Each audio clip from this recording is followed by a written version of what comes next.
Hi everyone, welcome back to my channel. It's me, Megan, and I'm back with a library predictions revealed video where I'm going to be talking about my last 3 library books, in which I posted my prediction video last week and I'm already ready to talk about the books, and that makes me feel so happy. I feel like, ooh, my reading is back.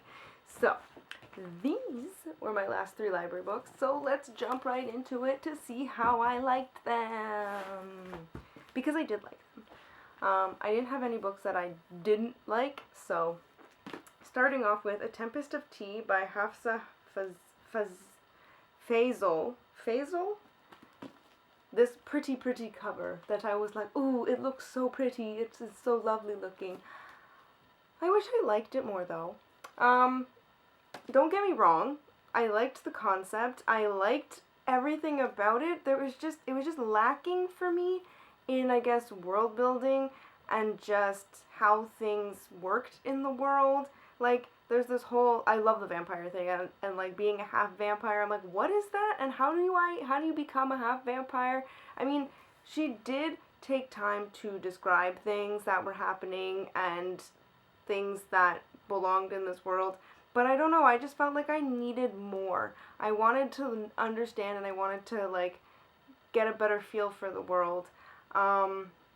So that's kind of why I ended it with like a 3.5, because like it had a lot of potential, and I'm still 100% going to read the sequel because I am very curious. I mean, this kind of just ended and I'm like, well, I want to know where we're going to go, because so the whole premise of this is that our main character, Arthi, so she owns a tea house by day, and it's basically a blood brothel by night, so that's where all the vampires go.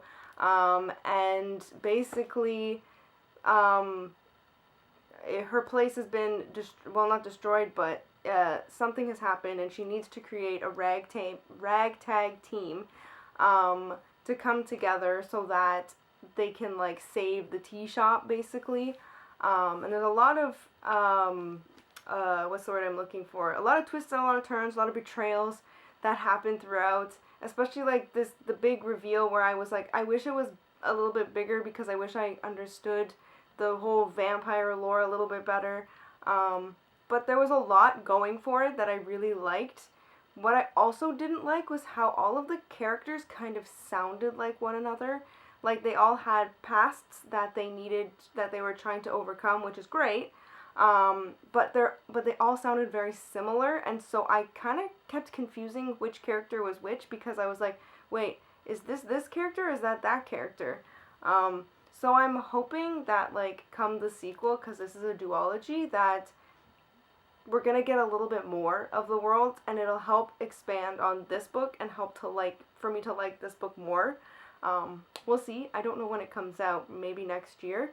But I'm still excited to read it, and I'm still glad that I read this. So I still think this is a really interesting and really good read. Like I said, I just wanted a little more. I mean, maybe other people didn't think that they needed more, but personally, I wanted more. Then the next book I read was Unearthed by Amy Kaufman and Megan Spooner. So I rated this one also 3.5 stars. So this is a sci-fi book. And it really geared towards, like, scientific terms a lot in the very beginning of the book, so it was kind of like blah blah blah blah blah blah, blah of, like, heavy science-y, fiction-y stuff, and, like, physics and stuff like that. I'm like, sometimes I really don't mind that, but it really made the pacing drag for the first half of the book, and I was like, okay, is this gonna pick up anytime soon? It did. It did pick up. It took about, I wouldn't say it took about halfway, but it was closer to the halfway point where things started to pick up, and I was like, okay.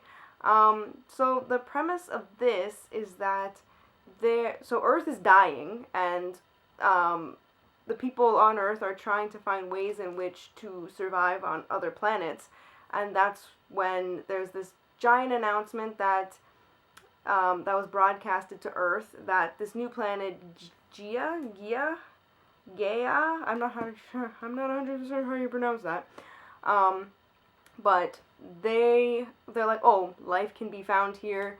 Well, you can live. It's hospitable, but there's also, like, there's the key, I guess. there's a technology on their planet where people can go to like unlock it so that it'll help save Earth, essentially. So we have our two main characters. So what was her name? What was the girl's name? Mia. So Mia is sent there. She thinks she's won a trip there, and she's going there to help save her sister, because technically she's not allowed to have a sister, because apparently there's a one-child rule on Earth.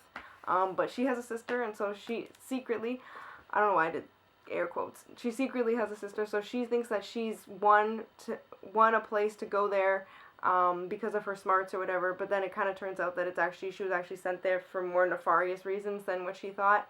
And then you also have Jules, this British guy. They're both teens, and he goes there because his father's like a big scientist. He's a big nerd. He's really smart, and he thinks he can go there and unlock the magic of the world, the answers and grab this technology.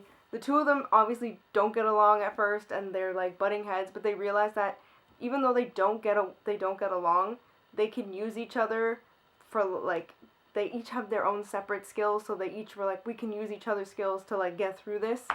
And it was very fast paced, and I really enjoyed the plot. I enjoyed the whole, oh, there's another world that we can live on, and there's another place. It really didn't hook me though until like the very end, which is kind of sad, but it was not until the very end where we learn that who sent the message is not who we thought sent the message. It's just like, it kind of blew my mind a little bit. I was like, what is happening? So it really left me excited for book 2, because this is also a duology, so I'm really excited to see where we go with that. Of course, they had to make the two main characters fall in love with each other. That part I could take or leave. Like, I liked that they could work together, even though they hated each other. This became an enemies to lovers story, essentially. But I could take or leave the whole romance plot, but like the two of them working together was actually really cool. I really liked that aspect of it. So yeah, that's what was going on in this one. I can't wait to get to the next one. I just don't like that it took me until like almost the very end to be hooked. That's like kind of like a eh.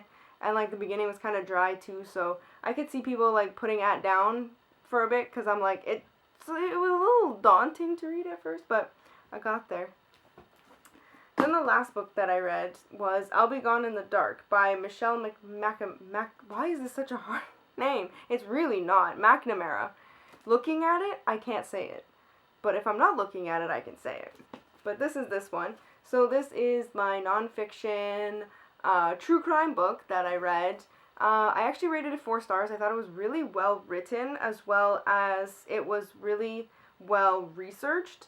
Michelle McNamara is a very like, just the way that she writes is just very, because she's writing about such a tough topic, because she is writing about a serial rapist who is still at large. It's really, I was kind of hoping that like this book would lead to finding the killer, but we don't. Spoiler alert, I guess. I mean, I don't know if that's a spoiler though, because I feel like it might be well known that it's not been solved, or maybe it's been solved by now since this book came out in 2018. But unfortunately, Michelle passed away before this could be finished. So there's a lot of chapters in which like her editors and stuff had to put her notes together to make chapters. So I feel like sometimes it didn't always gel, like the way that it was, the chronological order in which things were told, I thought kind of didn't really gel well. But I did like the mix of getting to know Michelle as the author and her personal life, and how she felt very invested in this case that she was working so really hard on. And I felt really bad that she never got to see justice in this, because she put her whole heart and you could tell that she put her whole heart and soul into this research and into finding out who this serial rapist is. So it's just yeah, I thought that part was just really, really sad to read. I mean, aside from all of the everything that went into, like, because you're reading about all of these people whose lives were upheld, or then there's a lot of people who were also, he also murdered people. So it was just like really tough. It was a really tough topic, but the way that she wrote about it softened it. It didn't diminish it, but it softened it so that it was easier to read, but like at the same time, like, I don't want to say that it was like, oh, it was such an easy read because it's like such a hard topic, but it was just the way that she eased her readers into this was just so well done. I don't know how to articulate it. I still have to write a formal review of this, and it's just gonna be so hard because it's so hard to articulate, tough topic, and like really beautiful writing to go with it, because beautiful and hard topic it's very hard to put those two together. But I highly recommend this if you're into true crime, because it really is fascinating to go into all these different details and try and figure out like the mind of a serial rapist and murderer. Like, it's just very interesting. It's not my genre. I don't typically read these kinds of things because it's not, I find it just really disturbing to read, and there were disturbing bits and pieces, don't get me wrong, but it was just really interesting. That's kind of where I'm gonna leave that. I leave this up to you to do what you will if you're into this. If this is your genre, I recommend it. Coming from a non-genre true crime person, so that's my 2 cents. Sticking with it. So that is all I have. These were my last 4 library books. I put them. Yes. 4, I didn't say 4, this is 3, last 3 library books. If you've read any of these books, let me know in the comments below. But that is all I have for you guys today. So if you like this video, give it a thumbs up, a like, a subscribe, do your thing, and I will see you all in my next video. So thanks, and bye!